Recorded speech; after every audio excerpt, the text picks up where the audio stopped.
Hi everyone, this is our channel, Meet the Real Story. Please like, share and subscribe. I am addicted to food. I suffer a lot. I need help. I've tried to give up, but I fail every time. Hamburgers. Who can give up eating hamburgers, especially with barbecue sauce?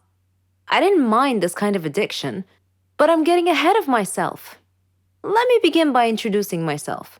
I am Patricia, 15 years old, living with my parents and my brother. I lead a quiet life. No interests, no hobbies, except for eating, that is. Food is my faithful friend. It never leaves me. It is my partner, my soulmate. But having food as your soulmate has insidious side effects. A dark side, if you will. It denies me a healthy life, robs me of the energy to play, and causes me to sleep excessively. I would much rather stay at home with a bag of potato chips than go out and exercise. My soulmate ultimately betrayed me, though, last Thanksgiving at my granny's home. She lives in a state nearby. Granny was a clever doctor and an excellent cook at that. She could conjure up something really delicious. On that day, she had prepared barbecue turkey with nuts and other secret recipe ingredients. The taste was so great, as if it had descended from heaven itself. I felt like I was fighting a food war, and I had to win at all costs. I ate and ate and ate. I don't know why, but I just couldn't control myself. I attacked that turkey like it was the last on the planet. But every culinary war with a worthy adversary, such as the barbecued turkey, has its own unique type of casualties. Suddenly, I found myself unable to breathe. I fell to my knees and passed out. The turkey had won. I woke up later in the hospital, though, still clinging to an unfinished turkey leg. The doctor told me that I was gaining way too much weight. He said that I should be put on a diet. Diet? Man, how I hated that word. It hung over my head like the sword of Damocles. It meant depriving me of my passion, my reason for living. I considered eating vegetables in small amounts to be the worst form of cruel and unusual punishment, the worst form of torture imaginable. Imagine thinking of a wonderful, greasy, cheese-laden pizza with all the toppings and then suddenly opening your eyes to find a healthy green salad bowl.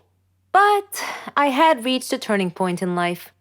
One day, my brother was playing on the street, while I was sitting at home gazing longingly at a tempting piece of cheesecake, just sitting there, taunting, daring me to eat it. I struggled mightily to resist the urge, but in the end I succumbed and wolfed it down like a starving animal. Shortly afterwards, I began feeling dizzy, but I was unable to call for help this time, and then I passed out again. I was taken to the hospital. While lying in the hospital bed, half conscious, I overheard the doctor say to someone, "She needs to stop eating or it will be the death of her." I thought to myself, whoa, death? So I made up my mind right then, right there. I resolved to fight a new war, a war against my appetite. On our way back home, I told my father that I wanted to see a nutritionist. He was delighted to hear that. Later, at the clinic, the doctor welcomed us in. She told me how to overcome my eating fetish. She gave me a strict diet regimen with a schedule full of healthy meals. I kept telling myself that winning this war was possible. I simply had to be patient and persevere. I stuck to the strict diet and did some physical workouts. My parents supported me wholeheartedly. I was enthusiastic. I can totally do this. A week passed quickly, and I eagerly visited the doctor to receive some good news. When the doctor weighed me and told me that my weight hadn't changed at all, I was crestfallen. She looked at me and asked me, how was this possible? I told her I didn't know, because I was following her diet thoroughly, though it did require a tremendous effort on my part. Another week passed, and again I went to the doctor. The results were the same. She said to me, "Patricia, are you sure you're following the diet I prescribed for you?" I said yes. She sat there wondering. Then she told me with a puzzled look on her face, "It's odd, but your weight is increasing, not decreasing." This unexpected piece of news mystified me. Another week passed. No change. The doctor was nonplussed.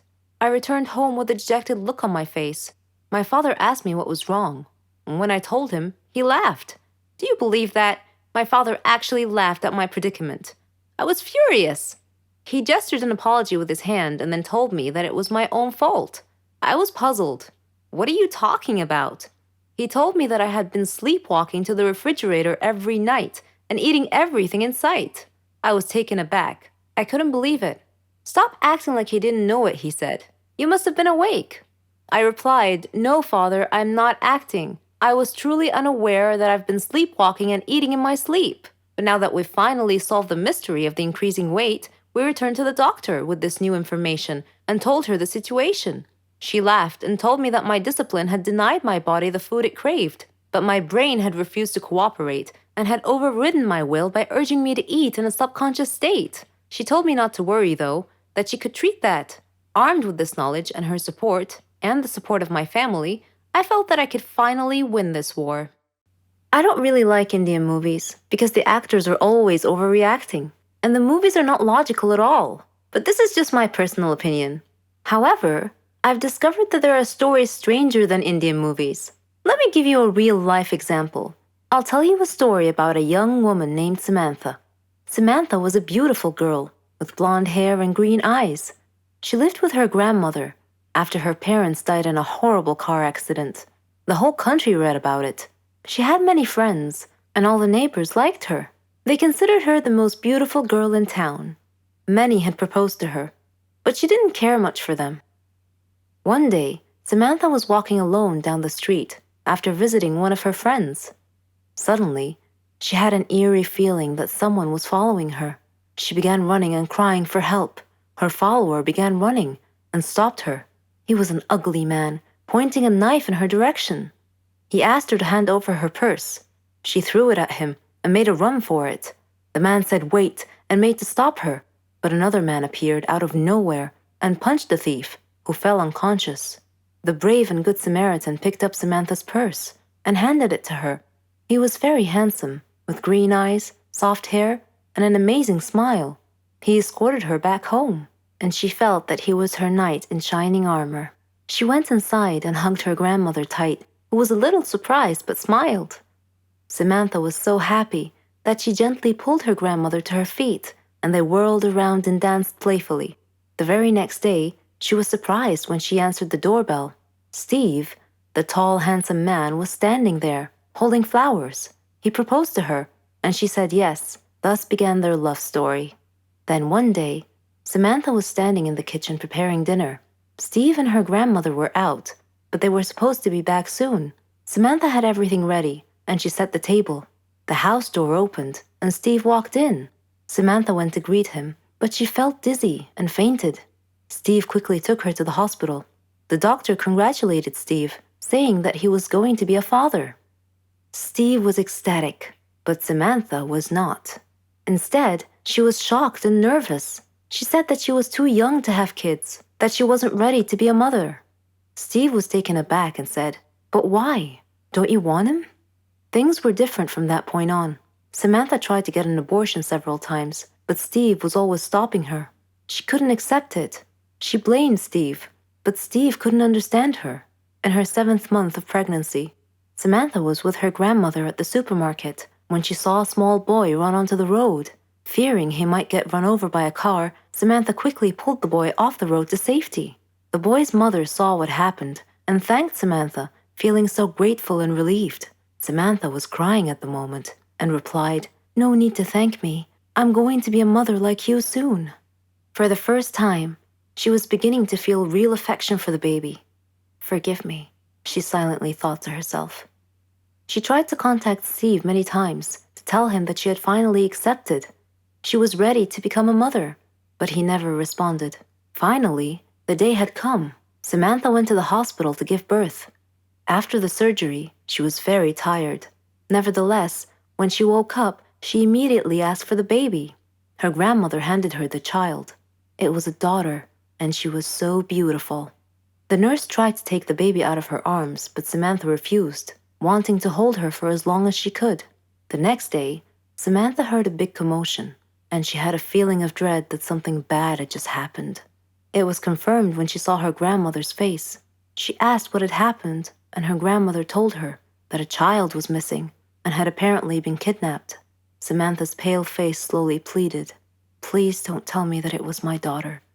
When her grandmother nodded, Samantha broke down and began crying and wailing in pain. The nurses tried to calm her down, and when she did, her grandmother came over to her and handed her a note. It had been found in her missing daughter's hospital crib. It was in Steve's handwriting. It simply said, "If you don't want her, I do." Then Samantha fainted. For many years, she tried finding her baby, but couldn't. Steve and her daughter had vanished into thin air. She felt as if time had stopped for her, but Steve didn't feel that way. He raised their daughter into a beautiful young woman. He named her Margot. Whenever Margot asked about her mother, Steve would always tell her that her mother was dead, but he often told her stories about her mother and how much he had loved her. Margot's intuition, however, told her that her father wasn't being completely honest with her and that he was hiding some big dark secret. One day, Steve fell ill unexpectedly. He called Margot to him and told her that he was very sick and felt that he was going to die soon. He said that he wanted to reveal a secret that he had long kept from her, that her mother was actually alive, and that her name was Samantha. He told her that he had kidnapped her from the hospital at birth because her mother did not want a child. He regretted it and asked Margot to forgive him. He gave her Samantha's address, and soon after, he died. After his death, Margot decided to go looking for her mother. I am Margot, and I am now standing at my mother's address. At her front door, I cannot predict my mother's reaction when she answers the door and I introduce myself as her daughter, but I'm going to hug her and tell her that I've missed her for so long. Every one of us has a talent. It may be singing beautifully, drawing artistically, writing poetically. We're all different. Our special talents make us happy. We are all unique in our own way, living in a world full of peace, love, and happiness. But what if our talent became our bane? Well, my talent did become my bane. Let me tell you how. My name is Jenny, and I'm 16 years old. I lived in a quiet neighborhood with my parents and my little brother Matthew. I didn't have a lot of friends or hobbies. I was only interested in social media, but I always had a feeling that I had something unique, something that distinguished me from others. Turned out I was right. It all started on my grandmother's birthday. My family and I were traveling to her home to celebrate the occasion. The road was narrow and bumpy, with a rocky shoulder on one side and a river on the other. Dad was driving too fast, so obviously, Mom was a bit worried. Conversely, Matthew was excited. It was raining so hard that day that Dad feared the weather might get even worse, so he was driving faster than he should have to try to arrive at Grandma's house quickly. I was worried too, but for a slightly different reason. I had a feeling of impending doom on that trip. The rain got progressively worse. There was almost continuous lightning and thunder. Suddenly, we saw a big truck that had stopped on the road ahead of us. Mom screamed. Dad swerved to avoid hitting the truck and lost control of the car, which had gone on one of its sides and off the road into the river. It was the most frightening situation I had ever experienced in my whole life. We went underwater, and I felt as if we were in an aquarium. Dad was unconscious, and his forehead was bleeding. Mom was struggling, and Matthew was paralyzed with fear, his eyes tightly shut. Then, my vision went dark. When I woke up, I found myself in a hospital bed, with a team of doctors around me. When I asked them about my family, the look on their faces